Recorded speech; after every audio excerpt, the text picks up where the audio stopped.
தந்தை, மகன், தூய ஆவியின் பெயராலே ஆமேன். மூவொரு கடவுளுடைய அருளும் ஆசீரும் பாதுகாப்பும் வழி நடத்துதலும் உங்களோடு இருப்பதாக. இயேசுவின் அன்பு சொந்தங்களே, இன்று மார்ச் மாதம் 25ஆம் தேதி தவக்காலத்தில் நாம் கொண்டாடுகின்ற 2வது பெருவிழா இது. இயேசு கிறிஸ்துவின் பிறப்பு அறிவிப்பு பெருவிழா. பெருவிழா நல்வாழ்த்துக்களை உங்கள் ஒவ்வொருவருக்கும் பெருமகிழ்ச்சியோடு தெரிவித்துக் கொள்ளுகின்றேன். அன்பு சொந்தங்களே, வார்த்தை மனு உருவானார், நம்மிடையே குடிகொண்டார் என்று சொல்லி ஒவ்வொரு நாளும் ஒவ்வேளை ஜெபத்திலே தியானிக்கின்றோம். கன்னிமரியாளுக்கு கபிரியேல் தூதர் மங்கள வார்த்தை அறிவித்தார் என்று சொல்லி மகிழ்ச்சியின் பெருமையிலே நாம் தியானித்து ஜெபிக்கின்றோம்.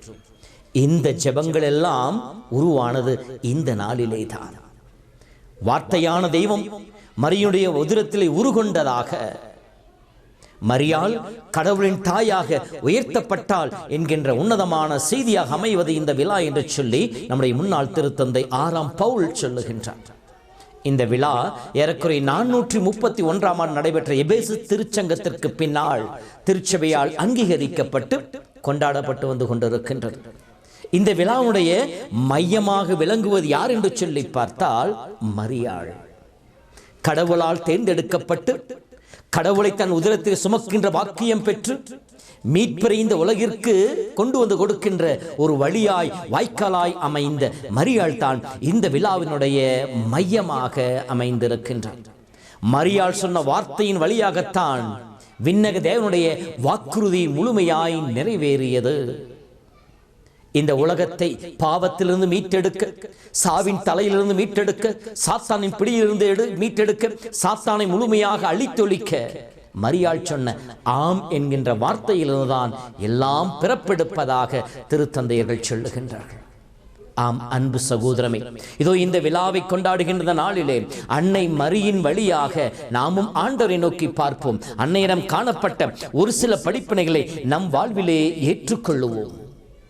அதன் வழியாக நாமும் இறைவனுடைய அழைப்பிலே பங்கெடுப்போம். என்னில் அழைப்பு ஒவ்வொன்றுமே கடவுளிடமிருந்து வருகின்றது, தன்னுடைய சிந்தையிலே உருவாகின்றது. யோவான் புத்தகம் 15 சொல்லுவார் அல்லவா, நீங்கள் என்னை தேர்ந்து கொள்ளவில்லை, நான் தான் உங்களை தேர்ந்து கொண்டேன், நீங்கள் கனி தரவும் அந்த கனி நிலைத்திருக்க உங்களை ஏற்படுது என்று சொன்னாரே. நம் ஒவ்வொருவரையும் கடவுள் அழைத்திருக்கின்றார்.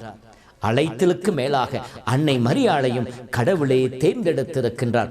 தன் மகனை சுமக்கின்ற பாத்திரமாய், தன் மகனுக்கு ஏற்ற பாத்திரமாய் அன்னை மரியாளையே கடவுள் தேர்ந்தெடுத்திருக்கின்றார். மார்க்கு புத்தகம் 3 படிக்கின்ற பொழுது தான் விரும்பியவர்களை தன்னிடம் அழைத்தார் என்று சொல்லுகின்றார்.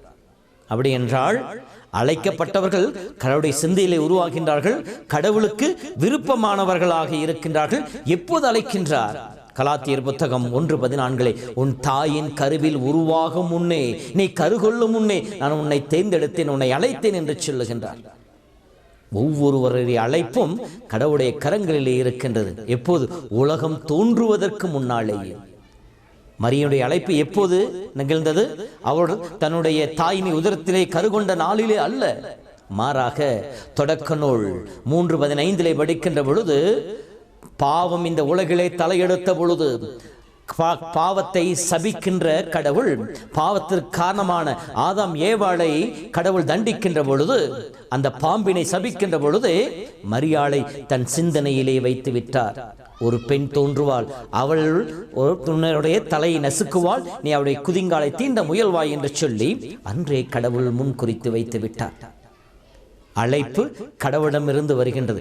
வருகின்ற அந்த அழைப்புக்கு ஏற்ற ஆசிரை கடவுள் கொடுப்பவராக இருக்கின்றார். தன் சீடர்களை அனுப்புகின்ற பொழுது வெறுமனே கடவுள் அனுப்பிவிடவில்லை, மாறாக நோய்களை நீக்கவும் பேய்களை ஓட்டவும் குணப்படுத்துகின்ற அதிகாரத்தை அவர்களுக்கு கொடுத்து அனுப்புகின்றார். அதே போல அன்னை மரியாளை இந்த உலகில் அவர் தேர்ந்தெடுக்கின்ற பொழுது வெறுமனை தேர்ந்தெடுத்து விடவில்லை, அருளால் நிறைந்தவளாக, அருள்மிக பெற்றவளாக, ஆசிரின் பிறப்பிடமாக அவரை முழுமையாக நிறைத்து இந்த உலகிலே தன் கருவியாக கடவுள் தேர்ந்தெடுத்திருக்கின்றார். இப்படி தேர்ந்தெடுத்த மரியாளும் ஆண்டவனுக்கு பதில் சொல்பவளாக இருக்கின்றார். இன்றைய வார்த்தைகளை படிக்கின்ற பொழுது 2ஆம் வாசகத்திலே, இதோ திருவுளம் நிறைவேற்ற நான் வருகிறேன் என்று சொல்லி இறைமகன் இயேசு தன்னை முழுமையாக தந்தையின் அர்ப்பணித்ததன் வழியாக, தந்தையின் திருவுளத்தை நிறைவேற்றிய உணவு என்று சொல்லி அதை முழுமையாக ஏற்றுக்கொண்டு வாழ்ந்ததன் வழியாக தன்னுடைய பாடுகள் இறப்பின் வழியாக இந்த உலகிற்கு மீட்பினை பெற்றுக் கொடுத்தார். இந்த மீட்பிற்கு முன்னோடியாக அமைந்தது அன்னை மரியாள் சொன்ன ஆம் என்கின்ற வார்த்தை. இதோ சித்தப்படியே எனக்கு நடக்கட்டும், நான் உமது அடிமை என்று சொன்னாரே, அந்த வார்த்தையிலே இதெல்லாம் பிறப்பெடுக்க ஆரம்பித்தது. முடிவெடுப்பது என்பது மனித வாழ்க்கையிலே மிக முக்கியமான ஒரு தருணம். மரியாளுக்கு இந்த தருணம் வருகின்ற பொழுது அவள் தூய ஆவியால் ஆட்கொள்ளப்பட்டிருந்ததினாலே, தூய ஆவியால் முழுமையாக நிறைத்திருந்ததினாலே, தனக்கு முன்னால் இருக்கின்ற இக்கட்டுகள், இடர்கள், அவமானங்கள், சோர்வுகள் எதில் மீது கண்களை பதிய வைக்காமல் ஆண்டவனுடைய திட்டத்தின் மீது கண்களை பதிய வைத்தால், நீ விரும்பியபடி என்னை வழிநடத்தும் என்று சொல்லி அவர் கரங்களை அர்ப்பணித்தார். தெளிவான முடிவினை மரியாள் எடுத்தார்.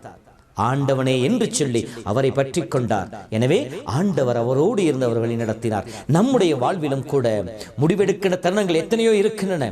உணர்ச்சி வசப்பட்டு, அவசரப்பட்டு, நிதானம் இல்லாமல் நாம் எடுக்கின்ற எத்தனையோ முடிவுகள், அல்லது உணர்ச்சி வசப்பட்டு எடுக்கின்ற எத்தனையோ முடிவுகள் தவறானதாக போய் முடிந்து விடுகின்றன. அல்லது நம்மை முன்னிலைப்படுத்திக் கொண்டு, நம் தேவைகளை முன்னிலைப்படுத்திக் கொண்டு, கஷ்டம் இல்லாமல், துன்பம் இல்லாமல், எந்தவித சோர்வும் இல்லாமல் இலகுவாக இருக்கின்ற வழியை நான் தேர்ந்தெடுப்பேன் என்று சொல்லி நாம் தேர்ந்தெடுக்கின்ற பொழுது துவக்கத்திலே எளிதாக இருக்கின்ற காரியங்கள் பிற்காலத்தில் அதை நிறைவேற்ற முடியாமல் தவிக்கின்ற சூழ்நிலை எத்தனையோ இருக்கின்றன. காரணம், நாம் தனியாக முடிவெடுக்கின்ற பொழுது. அதே வேளையிலே ஆண்டவரை சார்ந்து ஆவியின் துணையோடு நாம் முடிவெடுக்கின்ற பொழுது நம் வாழ்வில் நாம் சோர்ந்து போக மாட்டோம், தளர்ந்து போக மாட்டோம். எத்தகைய எதிர்ப்புகள் வந்தாலும் எதிர்த்து போராடுகின்ற பலனை கடவுளிடமிருந்து பெற்றுக்கொள்வோம். கடவுள் நம் சார்பாக செயல்படுபவராக இருப்பார். அதைத்தான் அன்னை மரியாளுடைய வாழ்க்கையில் நாம் கற்றுக்கொள்ள வேண்டிய பாடமாக இருக்கின்றது. அன்னை மரியாள் ஆண்டவனை சார்ந்து ஆவியால் இயக்கப்பட்டு முடிவெடுத்தாள்.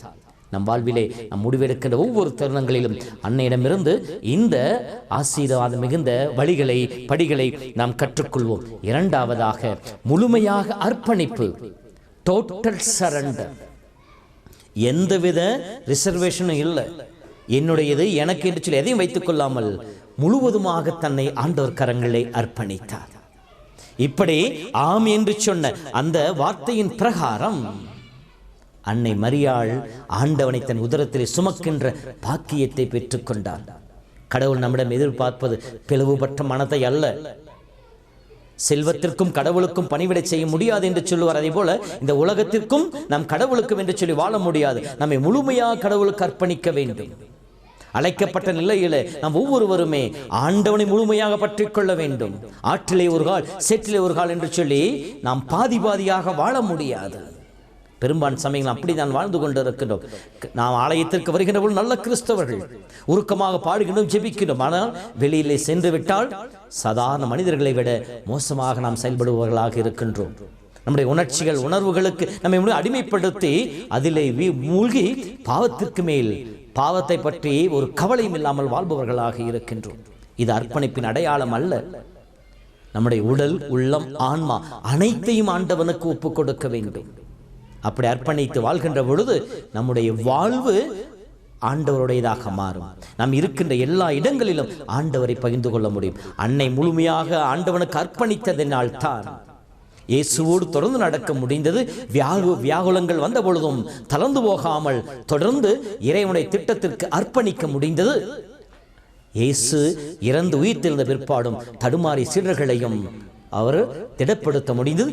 இன்று வரை நம் ஒவ்வொருவருக்காக பரிந்து பேசுகின்ற வாக்கியத்தையும் பெற்றுக்கொள்ள முடிந்தது. நம் வாழ்விலும் இந்த முழு அர்ப்பணிப்பை நாம் கேட்க வேண்டும், வாழ வேண்டும். மூன்றாவதாக, அடிமையாக விற்று விடுகின்றார். அடிமை என்பது எனக்கு எந்த உரிமையும் இல்லை, என்னை உரிமையாக பெற்றிருப்பவர் நீர், உம்முடைய திருவுளமே என்னில் நடக்கட்டும். நீ எதை செய்ய சொல்லுகின்றாயோ அதை செய்கின்றேன், எங்கே சொல்கின்றாயோ போகின்றேன், எதை பேச சொல்கின்றாய் அதை பேசுகின்ற சொல்லி தன்னை முழுவதுமாக அர்ப்பணித்தவள் அடிமையாக கொடுத்து விடுகிறார். என் உரிமை முழுவதுமாக உனக்கு தந்து விடுகின்ற சொல்லி. அன்பு சொந்தங்களே, இந்த நாளிலே அன்னை மரியாள் நமக்கு சொல்லிக் கொடுக்கின்ற இந்த பாடங்களை நாம் ஏற்றுக்கொள்வோம். நாம் நம் விருப்பத்தை அல்ல இறை விருப்பத்தை தேடுபவர்களாக இருப்போம். இறைவனுடைய ஆவியால் இயக்கப்படுகின்ற மனிதர்களாக இருந்து ஒவ்வொரு நாளும் இறை திட்டத்திலே நடப்போம். அந்த இறை திட்டத்திற்கு முழுமையாக அர்ப்பணிப்போம். நம்மையே இழந்து இறைவனையில் வாழ்கின்ற அருளை கேட்போம். அப்படி வாழ்கின்ற பொழுது இந்த விழா உண்மையிலே அர்த்தமுள்ளதாக மாறும். அன்னை மரியோடு இணைந்து நாமும் ஆண்டவரை மகிமைப்படுத்துவர்களாக இருப்போம். ஆண்டவர் உங்களோடு இருப்பாராக. எல்லாம் வல்ல இறைவன் தந்தை, மகன், தூய ஆவி உங்களை நிறைவாய் ஆசீர்வதிப்பாராக. ஆமென். நிறைந்த மரியே